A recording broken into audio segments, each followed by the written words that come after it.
Nomor satu, ya, nomor satu. Jadi kalau kita bicara tentang nasionalisme, ini adalah soal hafalan.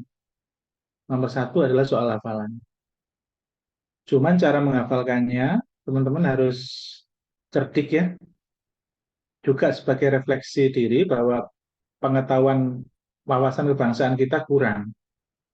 Jadi ada ini di bacaan untuk wawasan kebangsaan bab tentang nasionalisme. Jadi ada 5 jenis nasionalisme ya. Ada jenis yang integral, ada liberal, ada Jacobin, ada humaniter, dan ada tradisional. Beberapa jenis itu kalau dalam hal ini kaitannya, kalau kepentingan nasional menjadi sebuah acuan di atas kepentingan pribadi, maka sifat nasional itulah sifat yang integral, terintegrasi, integral.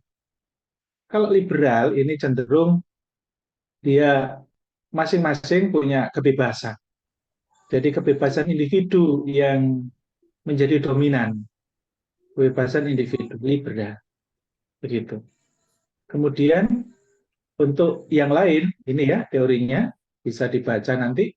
Jadi kalau humaniter, poinnya ada di bahwa semua manusia punya hak untuk merdeka, punya hak untuk merdeka. Kemudian kalau Jacobin itu poinnya untuk mudah menghafalnya adalah nasionalisme Jacobin ini nasionalisme yang paling digaungkan oleh Presiden Soekarno dulu ya. Artinya sifat nasionalisme itu demokratis. Demokratis itu bermakna sebagai sebuah kekuasaan yang ditekankan pada rakyat, begitu. Kemudian nasionalisme yang tradisional, tradisi. Kalau kita berangkat dari kata tradisional, yang artinya banyak budaya, bahasa, ada keunikan dari asal muasal keanekaragaman budaya. Tadi liberal sudah saya singgung, adanya kebebasan. Jadi bahwa setiap bangsa itu punya jiwa nasionalisme yang sifatnya liberal. Artinya liberal itu bangsa itu bebas menentukan nasibnya sendiri. Begitu. Nah, integral tadi sudah ya. Oke. Kemudian kita kembali ke soal nomor 2. Nah, nomor 2 ini ada dua hal tentang wawasan kebangsaan atau wawasan Nusantara. Kaitannya dengan nasionalisme di mana kepentingan nasional kalau didasarkan pada ada kata bersuku-suku, berbangsa-bangsa, artinya wawasan kebangsaan.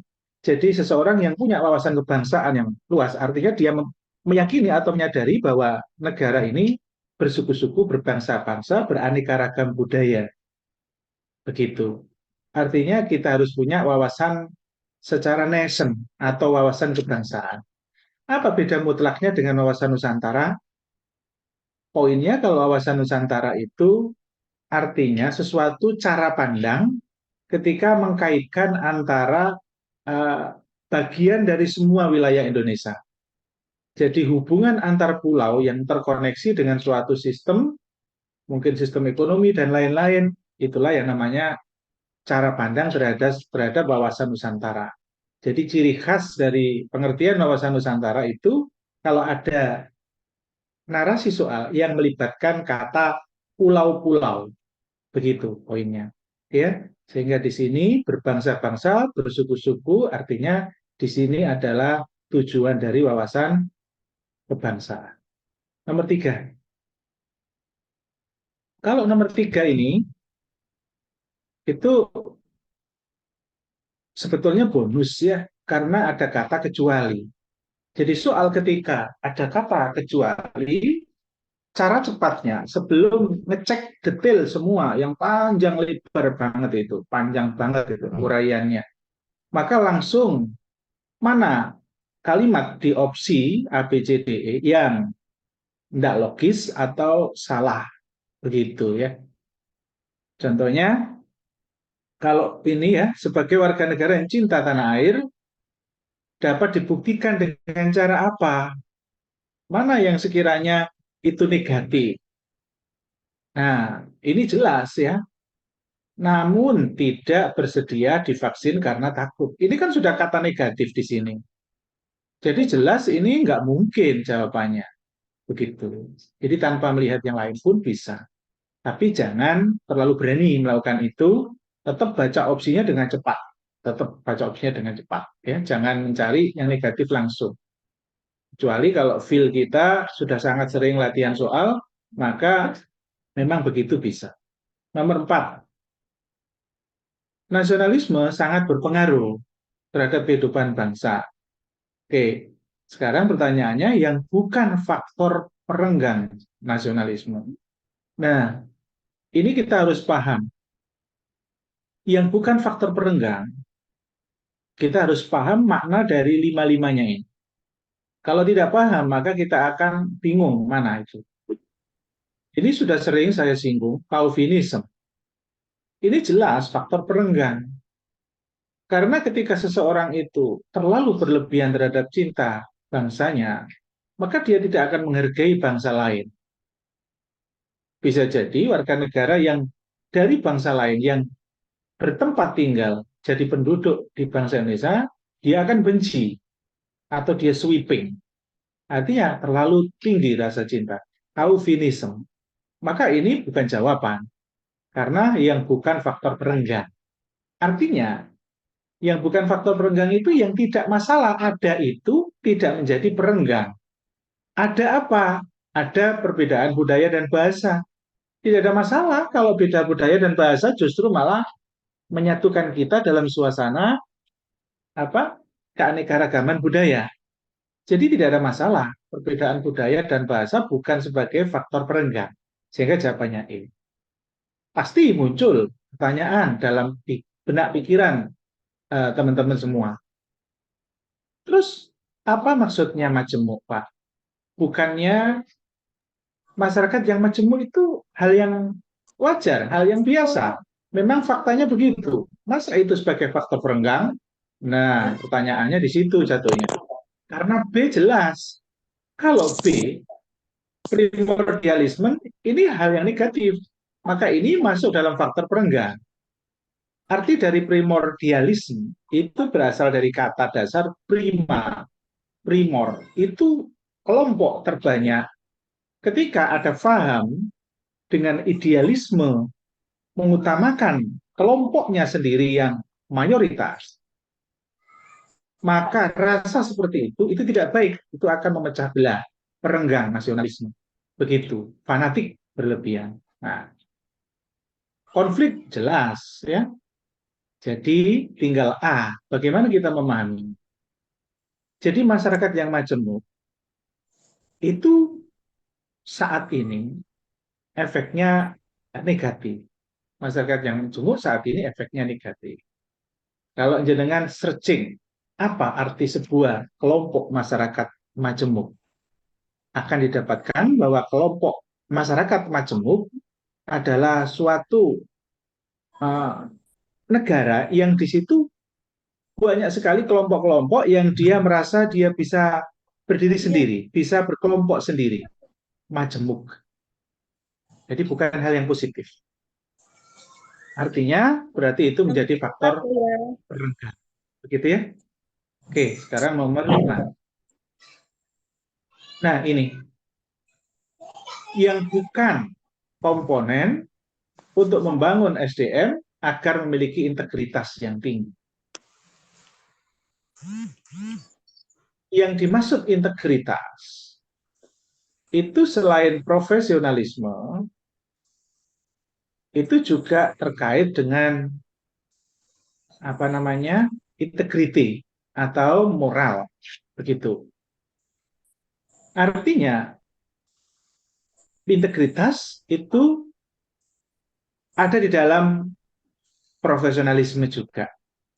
Jadi cara mengukur sebuah integritas yang tinggi itu tidak hanya dari sisi moral, tetapi juga dari sisi profesionalisme. Maka cara untuk membangun SDM agar integritasnya tinggi adalah promosi masuk, mutasi masuk, rekrutmen masuk, dan penilaian prestasi kerja masuk. Kenapa? Karena promosi ini adalah ajang untuk memberikan kesempatan seseorang itu yang berpotensi diberikan suatu penghargaan. Mutasi. Mutasi artinya dipindah seorang ASN untuk menduduki tempat yang mungkin dia lebih pas. Kemudian rekrutmen, jelas. Rekrutmen seorang CPNS dilakukan rekrutmen dengan tes. Ada bidang, ada tes karakter. Artinya ada integritas dan ada profesional. Prestasi kerja juga begitu. Seorang ASN melaporkan sebuah SKP atau prestasi kerja itu dinilai berdasarkan sikap dan kuantitas poin sasaran yang tercapai.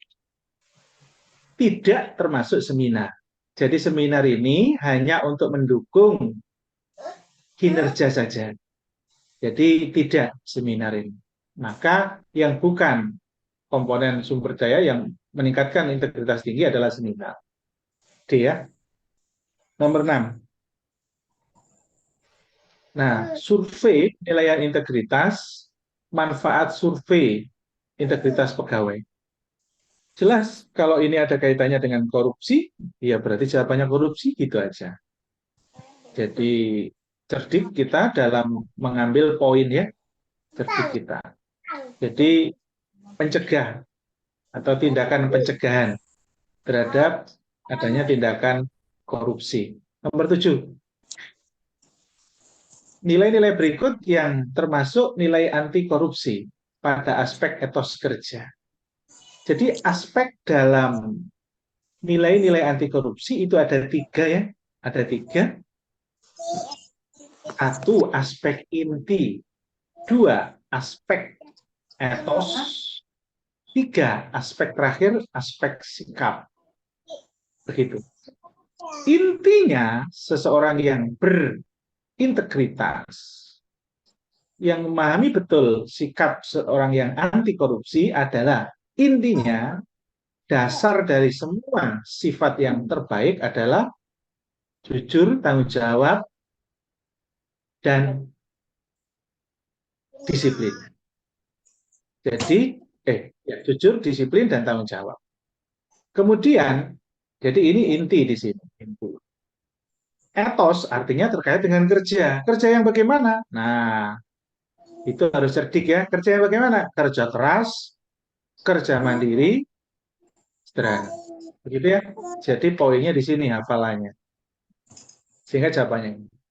Kalau sikap, artinya seseorang ketika sudah punya sikap terbaik 3 hal, sudah mampu beretos kerja yang tinggi, maka dia diharapkan akan mampu bersikap adil, berani, dan bersikap peduli. Nah, jadi sikap itu yang ini. Ini yang etos, ini yang inti. Begitu ya. Nah, itu keluar di dalam soal narasi-narasi soal. Jadi ada narasi soal bla bla bla bla panjang lebar, itu adalah masuk dalam aspek integritas apa? Jujurkah, disiplinkah? Nah, keluar model soal kayak begitu. Nomor 8. Jadi bukan hafalannya, bukan. 8. Nah, ini integritas berdasarkan kompetensi KPK memiliki pengertian sebuah tindakan sesuai dengan perkataan. Ini ya, yang konsisten. Yang A. Yang lain kurang luas, tidak hanya sekedar patuh terhadap kode etik, disiplin, tidak hanya pada patuh pada apa namanya janjian saja. Oke ya. Nomor 9. Nah ini. Nomor 9 ini hafalan. Maka kita refleksi bahwa kalau ada kaitannya dengan kisi-kisi integritas nasional, kan sudah jelas bahwa ada TWK dengan kisi-kisi integritas nasional. Ada kan? Maka kalau belajar integritas, ya kaitannya dengan undang-undang anti korupsi atau undang-undang KPK. Di dalam undang-undang KPK ini yang terbaru, undang-undang KPK itu 2016 ya. Setelah sebelum pemilu 2019, 2018 kalau nggak salah ya. Nah, Undang-Undang KPK yang terbaru itu sudah ada, bukan 2002. Tetapi kita ambil hikmah dari soal yang kayak begini, itu bagaimana? Ketika dia menyebutkan sebuah pasal, satu pasal, maka dalam satu pasal itu kecenderungannya adalah mengatur tentang satu bidang. Satu bidang. Maksudnya bagaimana? Ada bidang kewenangan KPK sebagai penyelenggara negara, yaitu terkait dengan kewenangan pencegahan dan kewenangan penindakan. Ada juga kewenangan penuntutan. Nah, di sini coba cerdik kita dalam memahaminya bahwa masing-masing opsi adalah kewenangan apa saja. Ini kewenangan penindakan, kewenangan penindakan. Audit, kewenangan penindakan. Menyadap, kewenangan penindakan. Selain kewenangan penindakan, hanya ada di C. Maka jawabannya adalah C. Kok bisa, Pak? Logikanya di mana? Kalau nggak hafal kok menjawab C? Karena dalam satu pasal, satu kewenangan penindakan diatur di dalam pasal itu. Artinya, pasal 13, kalau kita duga bahwa pasal 13 itu jawabannya misalkan A, lah ngapain tidak menjawab yang B? Kan sama-sama pasal pencegahan. Nah, begitu. Jadi pasal pencegahan ya ada di dalam satu pasal tertentu. Artinya pasal 13 hanya mengatur pasal pencegahan saja. Apa itu pasal pencegahan? Pasal tentang pelaporan kekayaan penyelenggara negara. Itu kan pasal pencegahan. Yang lain A, B, D, E itu pasal penindakan. Nanti ada pasal lagi penuntutan. Ya. Jadi tidak harus hafal pasal, tetapi menggunakan nalar cara menjawab nomor 9 ini. Ya. Nomor 10. Nah, untuk nomor 10 itu kita harus paham bahwa arti dari bela negara, berhak dan wajib ikut serta dalam bela negara, dan upaya bela negara yang paling luas, paling tepat, paling dalam maknanya itu apa? Apa bedanya ini? Ini soal sulit, ini soal nalar, ini betul-betul soal nalar. Jadi model-model soal TWK yang diujikan ya kayak 10 ini. Ini bab tentang bela negara. Besok aku tahu. Seseorang dikatakan melakukan upaya bela negara jika dia Takut tidak sekedar Nita. tahu saja, tidak hanya sekedar paham saja, tidak hanya sekedar hasrat saja. Kak Hasrat Ngono, ingin, Kak Ngono, Kak tetapi Ro. ada wujud perilaku yang nyata, perilaku yang nyata. Sehingga ini jawabannya. Jadi selain dia bersikap, dia juga mengimplementasikan dalam sebuah perilaku untuk bisa kita katakan bela negara. Inilah yang namanya aspek psikomotorik. Ya Jadi wes ini iku, aku psikomotorik. gak ngerti Kalau apa yang A, B, C, Kak dan E Ro. adalah aspek kognitif. Kognitif itu artinya hanya sebuah sampai pada level paham saja. Tapi seseorang yang dikatakan psikomotoriknya jalan, maka dia ada sikap yang nyata, berperilaku, mampu melakukan bela negara. Begitu ya? Sehingga jawabannya adalah D. Ini penting untuk dipahami. Lanjut nomor 11. Mbak, dimatikan ya. Mbak, ada yang bocor suaranya? Oke, saya matikan ya. Nomor 11 juga panjang kali lebar. Langsung baca pertanyaannya, langsung masuk ke sini. Berikut ini yang bukan alasan pentingnya pembelaan negara. Nah, begitu. Jadi kalau soalnya panjang, opsinya panjang, langsung masuk ke pertanyaannya. Kalau pertanyaannya masih sifatnya luas, maka harus tahu poin dari ceritanya. Begitu. Nah, berikut yang bukan. Nah, biasanya gampang. Kalau kata-kata bukan atau kecuali itu biasanya mudah. Bukan alasan pentingnya upaya bela negara. Ya berarti sing negatif atau sing gak pantas lah masa gitu aja kok jadi alasan bela negara. Contohnya yang mana? bahwa kita ingin negara kita mendapatkan kehormatan dari negara lain. Ini kan wawasan yang dangkal, bahwa bela negara masuk hanya butuh karena kehormatan saja, berarti A, B, C, E, cek dengan cepat, apakah itu maknanya dalam, makna seseorang yang berwawasan luas. Begitu. Ya, jelas untuk keutuhan, jelas untuk apa menghindari dari ancaman, hak dan kewajiban, dan diatur dalam undang-undang, kemudian mengamankan segala stabilan negara. Ini bagus kan begini ya. Nah, termasuk A, B, C, E itu ada di dalam materi soft file yang saya pernah share ya di grup. Jadi materi tentang bela negara dan wawasan kebangsaan di dalam diktat diklat latsar jabatan ya, diklat prajabatan itu ada bukunya sudah pernah saya share. Di situ sudah lengkap tentang bela negara.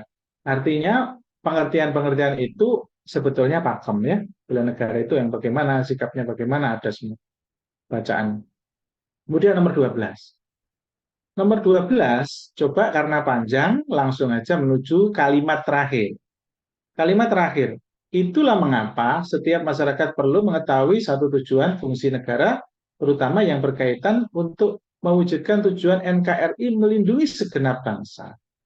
Sudah jelas tanpa membaca di awal, karena ini melindungi segenap bangsa, namanya melindungi, ya jelas itu bertahan, fungsi pertahanan. Fungsi pertahanan. Ini yang ada di dalam pembukaan UUD 45 ada 4 fungsi. Di dalam alinea keempat ada yang namanya 1.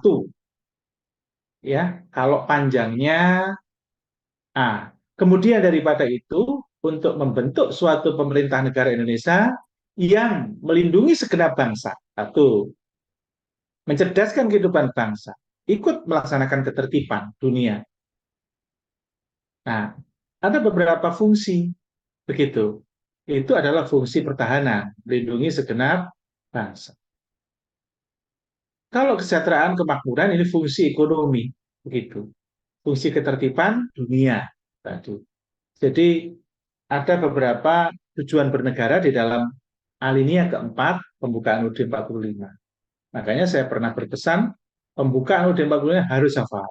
Pasal-pasal tidak perlu hafal tetapi dibaca berulang-ulang. 13. Nah, ini lagi-lagi panjang, langsung triknya baca di ujung kalimat, ujung paragraf, pertanyaannya apa. Karena bisa jadi itu sebagai wawasan umum, tidak perlu membaca soal. Berikut yang bukan merupakan dasar hukum kewajiban bela negara. Dasar hukum bela negara, tapi yang bukan. Soal ini hafalan, dan tidak butuh uraian di awal, tapi butuh nalar yang tinggi. Nalarnya bagaimana, Pak? Kalau undang-undang dengan nomor yang sama, logisnya mengatur hal yang sama. Logisnya, berarti bukan C dan bukan E. Ya, tentunya kita sering baca, ya pasti ingatlah. Saya sudah pesan, kalau kisi-kisi itu tentang bela negara, ada di dalam kisi-kisi resmi ujian besok, maka pasal yang terkait dengan kisi-kisi itu harus dibaca berulang-ulang. Sehingga kita hafal tempatnya di mana, pasal 27 dan pasal 30.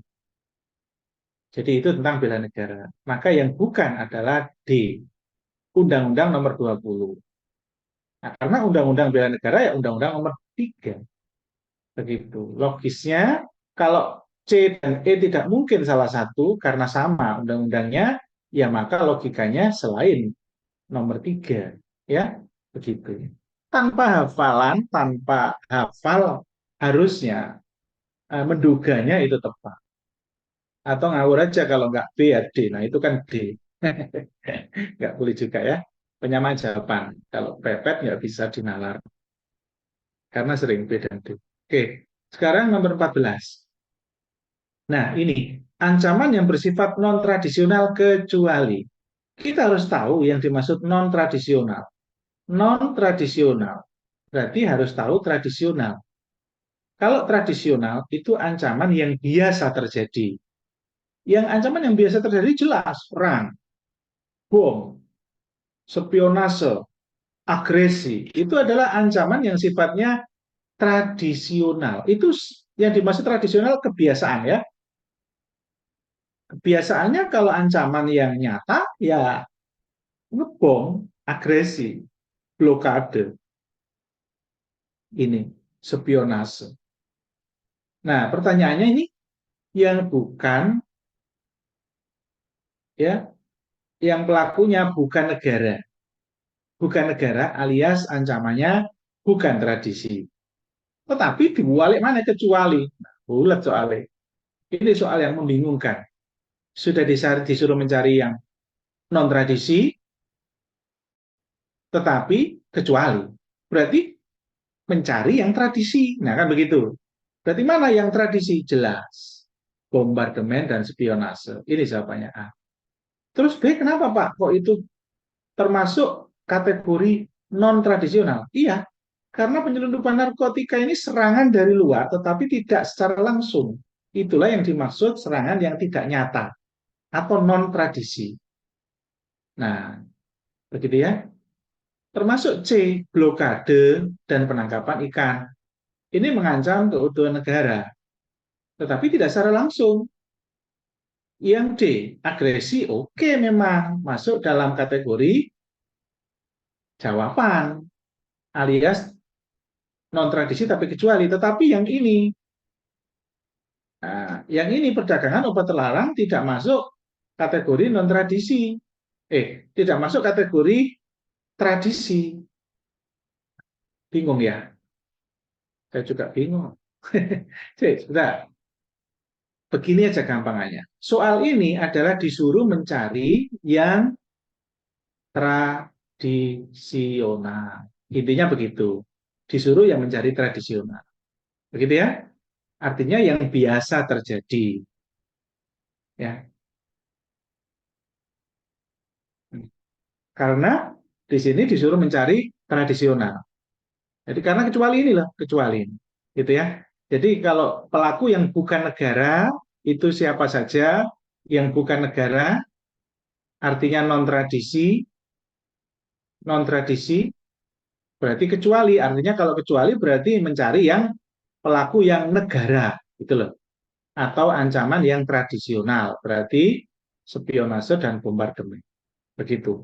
Agresi juga ini masuk kategori pelaku yang negara alias tradisi.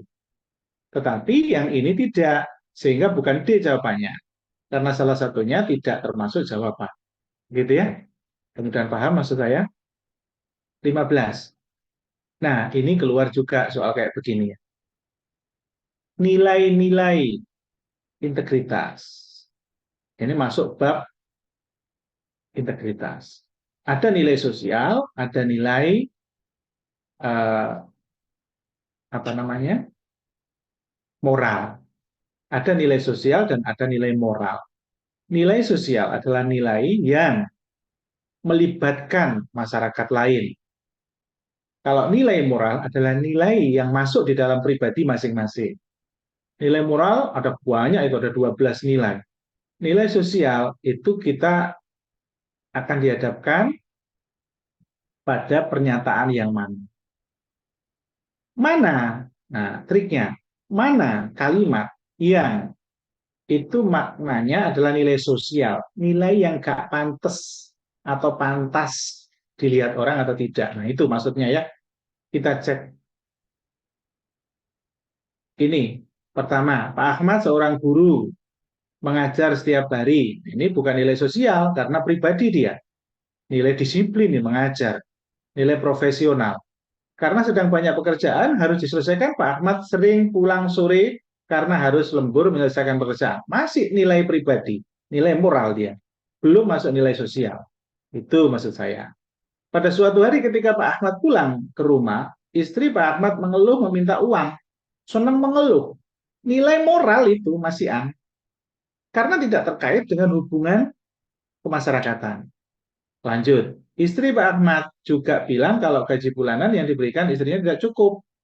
Sehingga istri Pak Ahmad sering berhutang beras dan lauk di warung tetangga. Nah, ini baru masuk.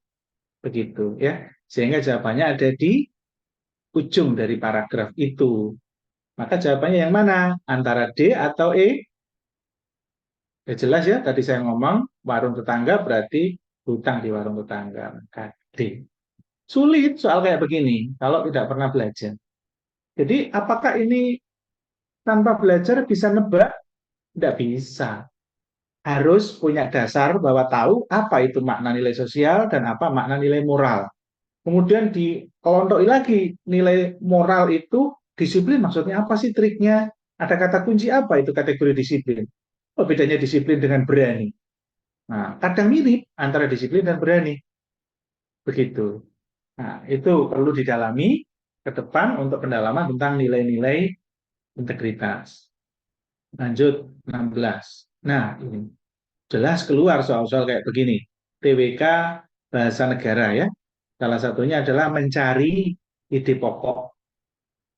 Mencari ide pokok satu. Mencari fakta yang ada di soal. Atau opini yang ada di soal. Ya, kemudian mencari akronim kata yang ada di bacaan.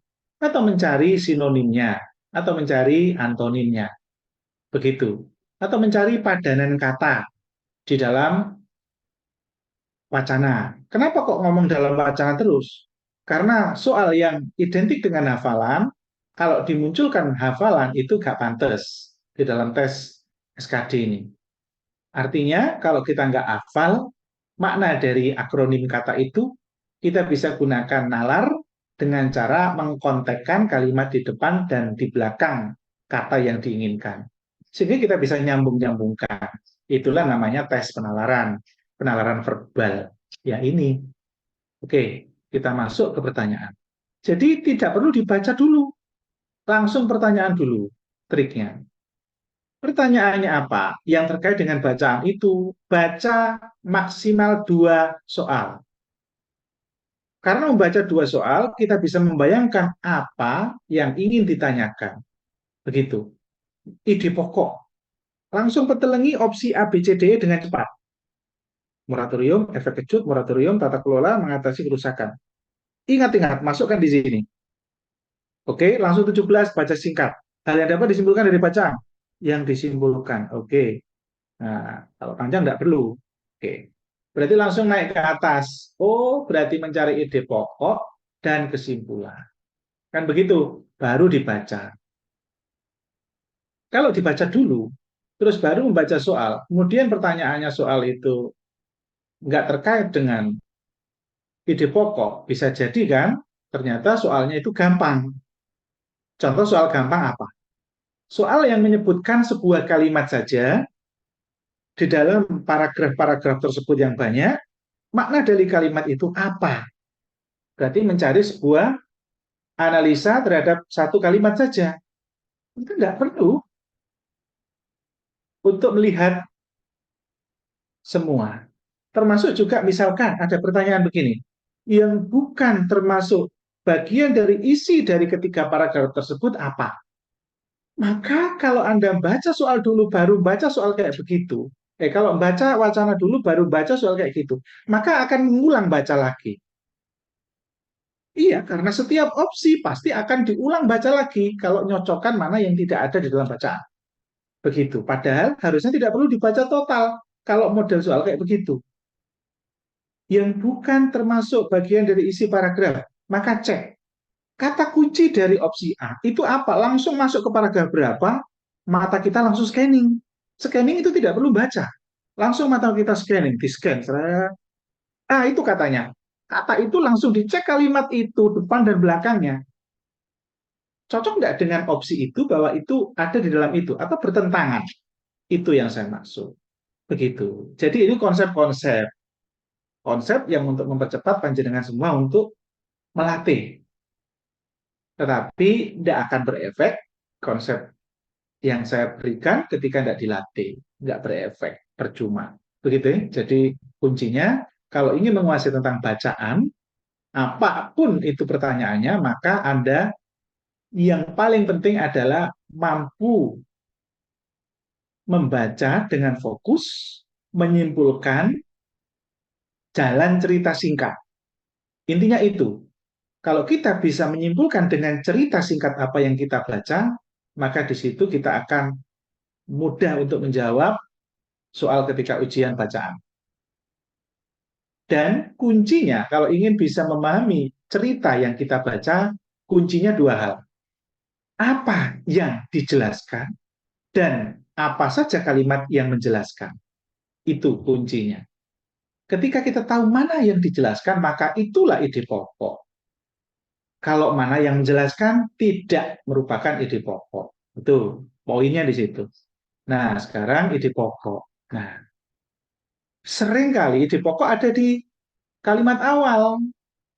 Ceknya baca kalimat pertama dan kalimat kedua. Kalau ada ide pokok di kalimat awal, seringkali ada kata ganti yang ada di dalam kalimat kedua. Itu sering sekali. Contohnya ini, ternyata betul. Kalimat kedua coba baca. Langkah itu perlu segera dilakukan, bla bla bla. Langkah itu, kata-kata itu adalah kata ganti, itu siapa? Itu di depan. Langkah apa?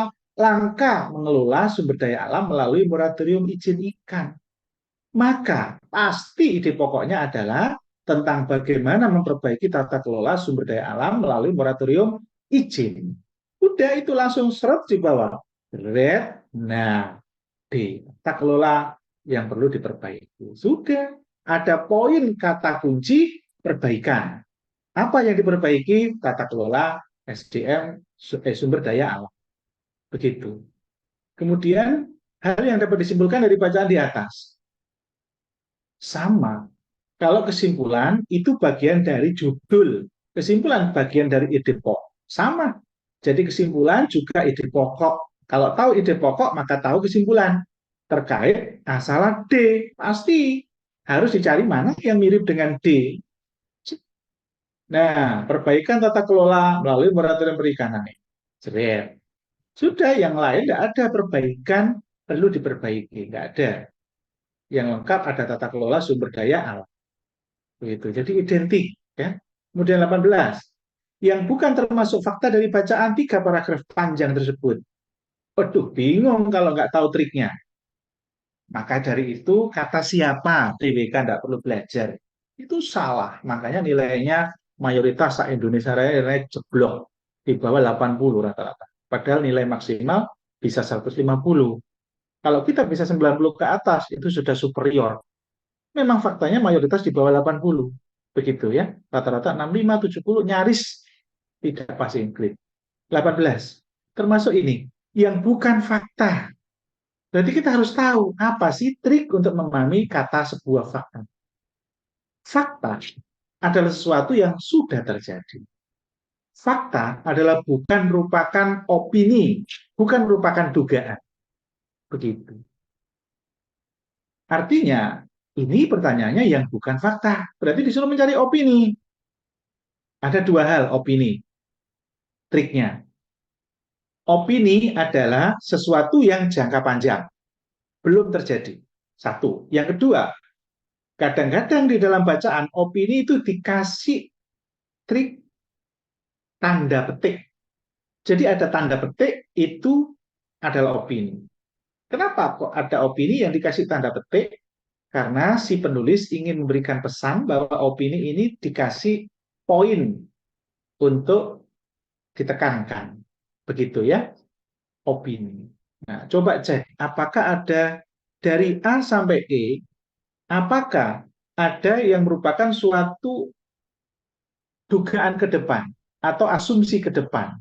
Kalau itu asumsi ke depan, maka dia opini.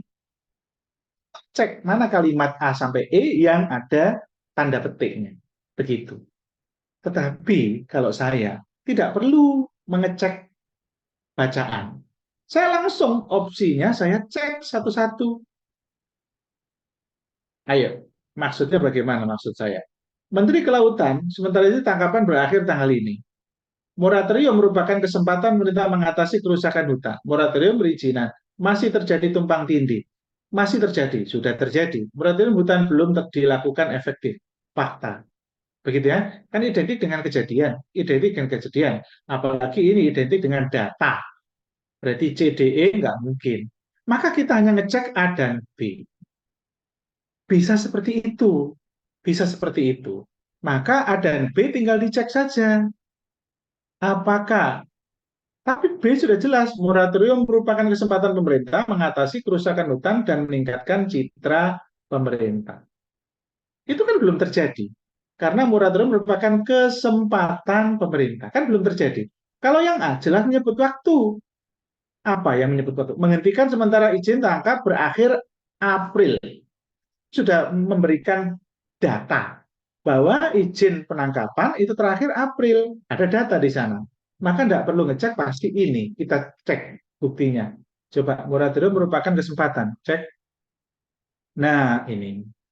Moratorium merupakan, oh, bukan ini ya. Bukan ya. Ini ya. Ini. Nah, moratorium merupakan kesempatan pemerintah mengatasi kerusakan hutan dan meningkatkan citra pemerintah. Katanya. Cek lagi kalimat depannya kalau nggak yakin bahwa itu merupakan sebuah dugaan ke depan. Moratorium kehutanan merupakan salah satu komitmen Indonesia dalam mencapai penurunan emisi 24. Moratorium dengan kesempatan. Nah, betul kan? Bahwa ini dugaan untuk ingin menurunkan, maka inilah kesempatan yang dipakai pemerintah untuk mengatasi kerusakan hutan. Terus ditekankan lagi ada tanda petik di sini. Nah, tanda petik. Jadi, kalau ada tanda petik di dalam sebuah bacaan, itu penulisan yang benar ketika itu merupakan kalimat opini atau dugaan atau asumsi, bukan sebuah fakta. Begitu ya? Termasuk ini. Nah, ini juga opini, termasuk ini. Ini juga opini. Nah, tetapi tidak selalu di dalam paragraf bacaan itu dikasih tanda petik, tidak selalu la enalan. Begitu, ya. Lanjut.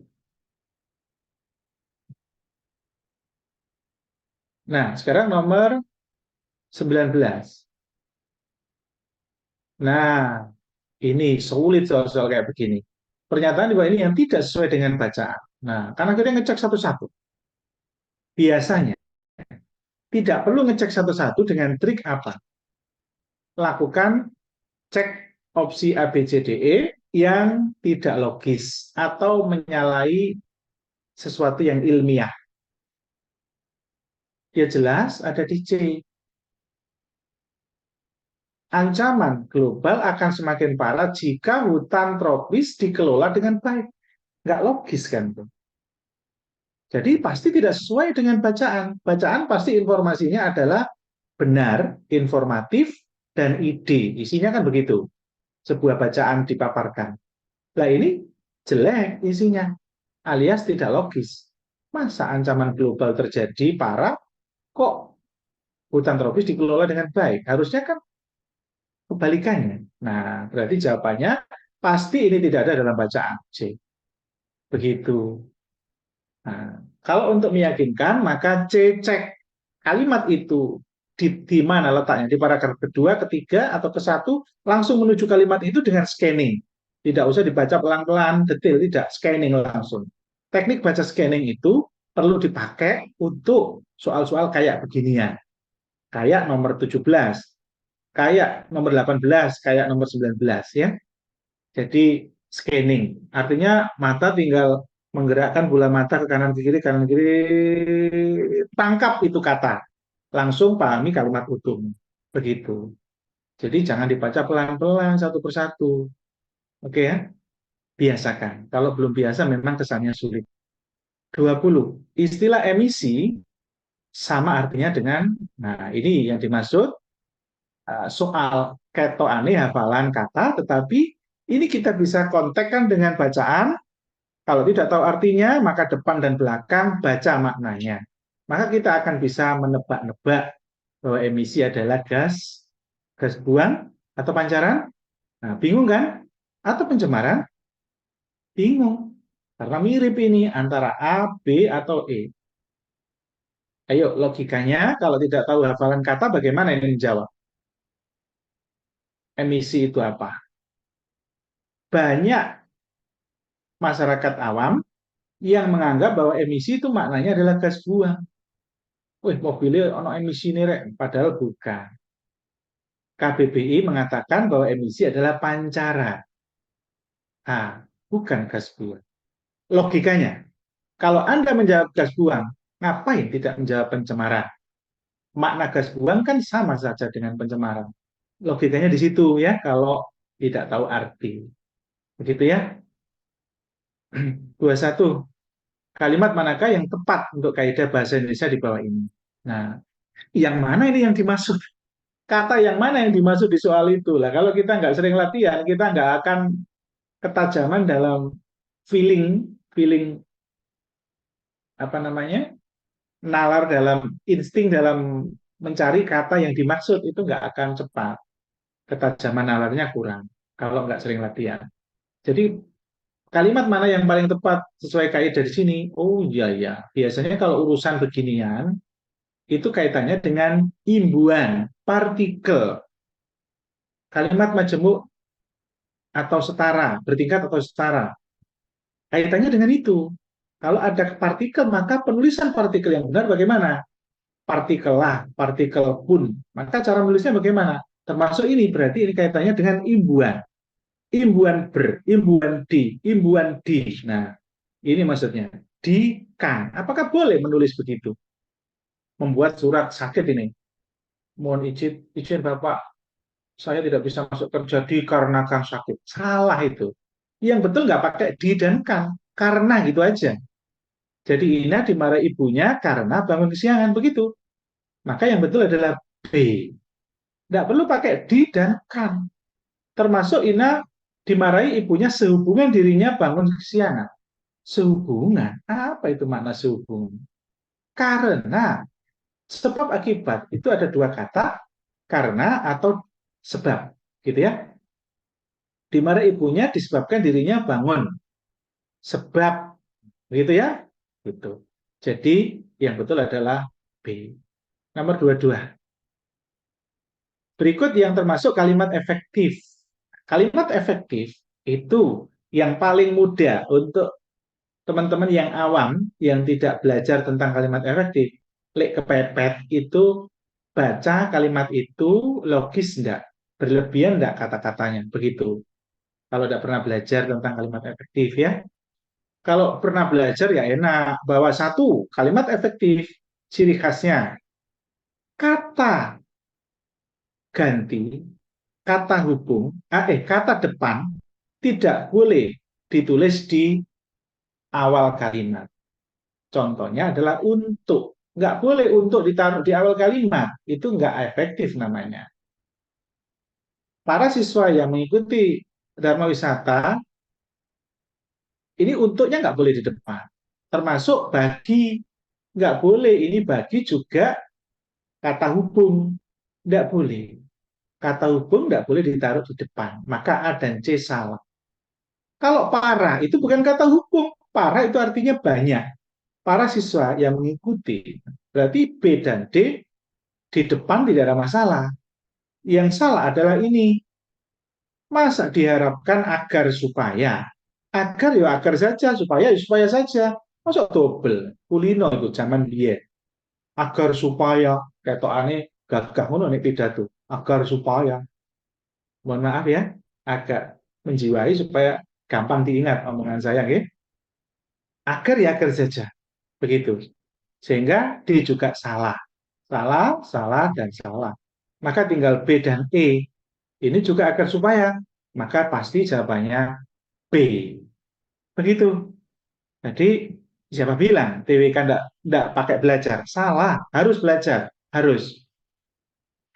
Karena setidaknya minimal 5 sampai 7 soal itu ada kaitannya dengan teoritis praktis. Tidaknya minimal separuh lah gitu. Modal separuh kan bagus. Yang lain dibuat feel atau nalar. Memang mayoritas nalar. 23. Kalimat manakah yang termasuk kalimat majemuk setara? Nah, ini kan harus ada teorinya. Bahasa Indonesia mutlak harus baca teori. Tetapi teori yang praktis adalah teori yang langsung ke soal. Namanya setara, itu tidak ada apa namanya tingkatan atau tidak ada perlawanan. Contohnya perlawanan adalah meskipun, nah itu kan lawan, meskipun sakit, artinya kalau tidak sakit dan sakit itu kan lawan. Sedangkan itu lawan juga, kecuali itu juga lawan. Kalau dan ini setara, aku dan dia setara, kalimat majemuk setara. Jadi kalimat majemuk setara itu kalimat yang kata-katanya itu tidak bertingkat atau tidak melawan. Begitu. Oke. Nomor 24. Nah, ini bacaan yang panjang. Lagi-lagi langsung triknya pada kalimat terakhir. Sikap tenggang rasa diharapkan dimiliki oleh setiap warga negara merupakan perwujudan nilai fundamental. Sikap tenggang rasa. Nah, ini kadang-kadang soal seperti ini harus dibaca ternyata ya. Harus dibaca. Karena poinnya apa yang ada di dalam narasi ini. Tapi kalau tidak dibaca, bagaimana sikap tenggang rasa yang diharapkan oleh coba cek fundamental wawasan. Penghargaan harkat martabat sebagai makhluk sosial, nah sudah jelas ya. Jadi kita harus tahu poinnya di sini. Kalau kita tahu teorinya bahwa fundamen dasar utama wawasan kebangsaan adalah Pancasila. Pancasila fundamennya adalah sila satu. Maka apapun Anda wawasan kebangsaannya bagus, cara berbangsa dan bernegaranya bagus, tetap rujukannya adalah sila ke-1 bahwa makhluk sosial juga merupakan makhluk ciptaan yang maha kuasa. Hebat dalam sila 3, hebat dalam sila bersosial, sila 2, maka dia juga sebagai sila 1, makhluk ciptaan Tuhan yang maha kuasa. Kalau kita paham seperti itu, maka kita tidak dibingungkan ke B, karena B yang positif juga. Tidak bingung C, karena C juga positif. D juga positif. E juga positif. B, C, D, E positif semua. Maka kita harus tahu dasar dari fundamen wawasan kebangsaan, yaitu ada kaitannya dengan ciptaan Tuhan. Begitu ya. Jadi makhluk sosial tapi sekaligus punya tanggung jawab pribadi. Nah, dasarnya. Begitu ya? Oke. Kalau kita kelontoki yang B, kesetia kawanan bergaul antar sesama warga. Bagus. Apa yang salah? Tidak ada yang salah. Nah, itu soal yang membingungkan. Kalau kita merujuk kepada isi dari narasi soal, ya mungkin ada petunjuk. Petunjuknya yang mana kalau kita baca cepat? Mungkin ya, mungkin. Coba baca seret, seret, bahasan-bahasan, konsep, hakikat bahasaan, diwujudkan bahasaan hidup bermasyarakat. Nah, ini jelas ya.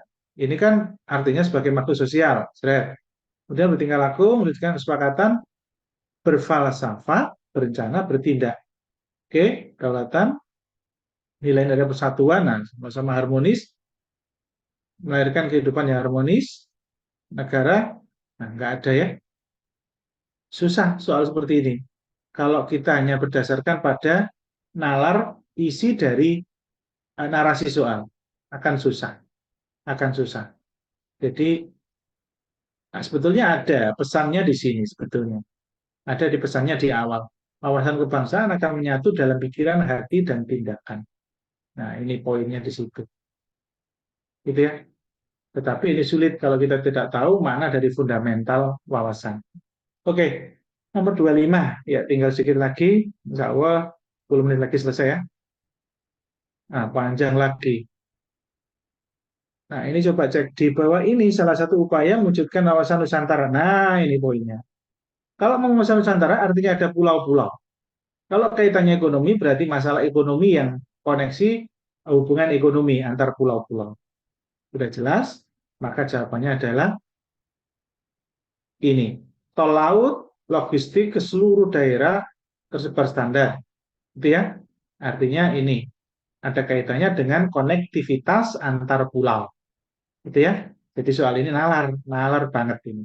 Nalar banget. Kita harus tahu teori tentang wawasan Nusantara, baru tahu implementasinya ini. Jadi ini betul-betul implementasi tentang apa namanya nasionalisme ya, jiwa nasionalisme salah satunya. Wawasan Nusantara. Sekarang tentang pilar negara. Ini penggunaan bahasa daerah, interaksi sosial, bahasa umum yang diketahui semua pihak. Hal tersebut dilakukan agar. Berarti bahasa daerah tidak boleh digunakan untuk interaksi sosial, ya harus menggunakan bahasa umum, bahasa Indonesia. Karena begini, ngarai uang nggak paham, ngarai uang nggak paham ya. Itu poin yang utama. Jadi artinya berarti menghilangkan prasangka ketika dia tidak paham. Begitu, ini poinnya. Nomor 27, yang tidak dilakukan perubahan. Jelas, amandemen UUD 45 boleh, sangat boleh. Kalau dirasa memang disetujui oleh DPR, DPD, ya DPR dan DPD. Jadi harus disetujui itu. Artinya anggota MPR harus menyetujui amandemen. Indonesia amandemennya 4 kali. Mulai tahun 99, 2000, 2001, dan 2022. Mulainya ciri khasnya setelah lengsernya Pak Harto, maka 99 mulai Orde Reformasi. Sehingga Orde Reformasi ditandai dengan adanya amandemen pasal-pasal.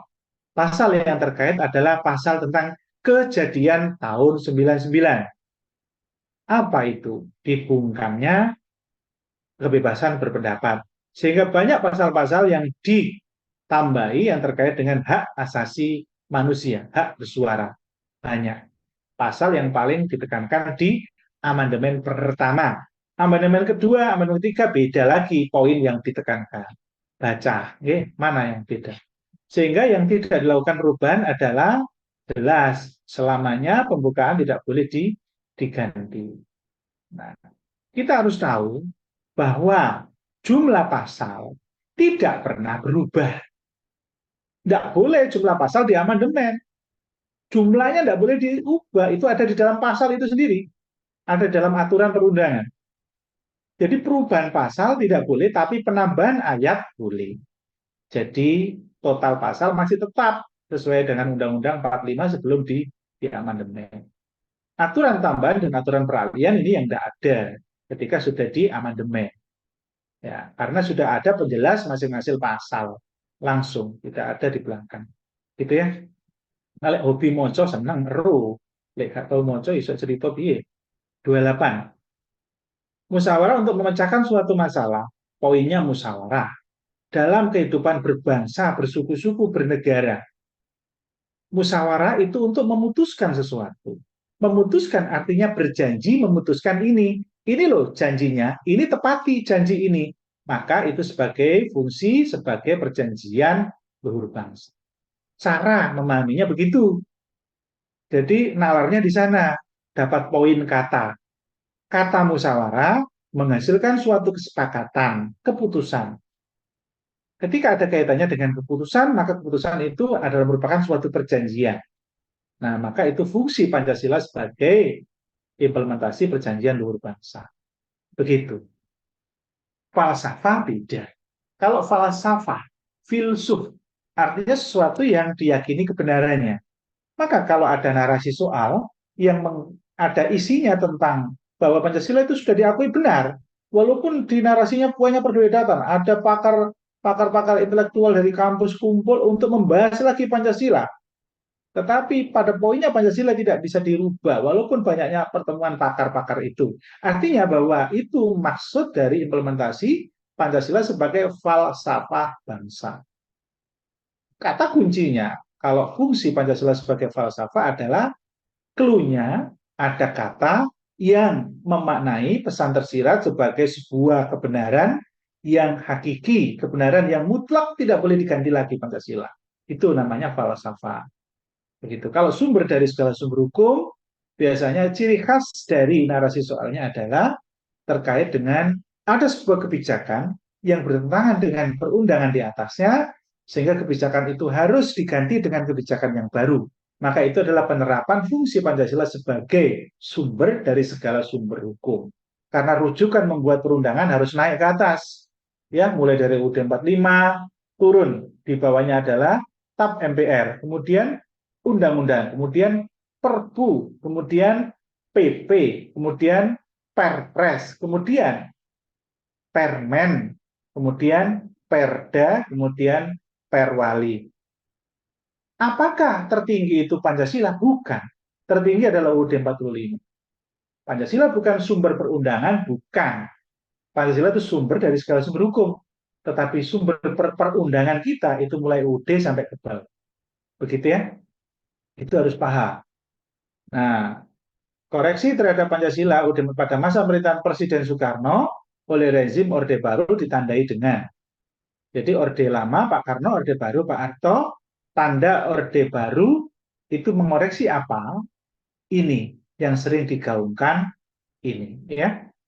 Dulu kan kita waktu SMP mungkin mengalami ini, bahwa ada kata-kata murni dan konsekuen. Di sini poinnya. Nomor 30 terakhir, perhelatan kampanye abal oleh pasangan calon presiden baik pertahanan maupun baik apa ini?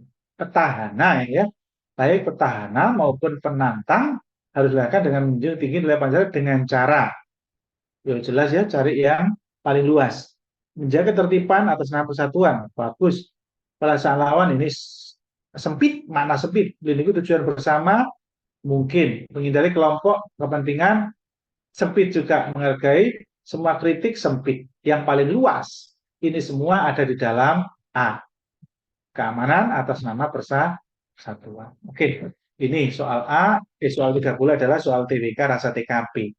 Jadi artinya kalau kita tidak tahu maksudnya, mungkin mikirnya ya benar semua. Gitu. Oke, mungkin itu saja dari saya. Mohon maaf ya, agak lama gara-gara mendengarkan rekaman ya. Jadi untuk pendalaman materi khusus yang sudah saya siapkan sebetulnya kita lanjutkan untuk besok. Bagi yang belum bisa mengikuti besok bisa ikut Sabtu. Karena nanti di hari Sabtu tidak lagi membahas TWK dan TKP tapi hal yang baru, termasuk besok juga tidak membahas ini lagi. Tidak TIU dan tidak TWK. Jadi kalau ada banyak yang baru nanti diinstruksikan untuk melihat rekaman. Gitu. Oke, itu saja dari saya. Terima kasih semuanya dari awal sampai akhir masih tetap ya 30-an. Matur nuwun sangat semangatnya. Semoga sukses, semoga lancar dan segera kuasai ya. Dan saat dibuka formasi kita sudah minimal 70% atau 60% kemampuan kita. Sehingga tinggal mencari apa-apa yang kita tidak paham. Tentunya TIU tidak boleh belajar sejak awal kalau sudah formasi dibuka. Oke, itu saja dari saya. Matur nuwun semuanya. Saya akhiri ya. Iya, tidak ada yang tanyakan. Cukup ya, saya akhiri. Assalamualaikum warahmatullahi wabarakatuh. Waalaikumsalam warahmatullahi wabarakatuh. Terima kasih, Pak. Waalaikumsalam. Terima kasih, Pak. Pak. Oke, sama-sama. Mas Awang, Mbak Nita, dan yang lain semuanya.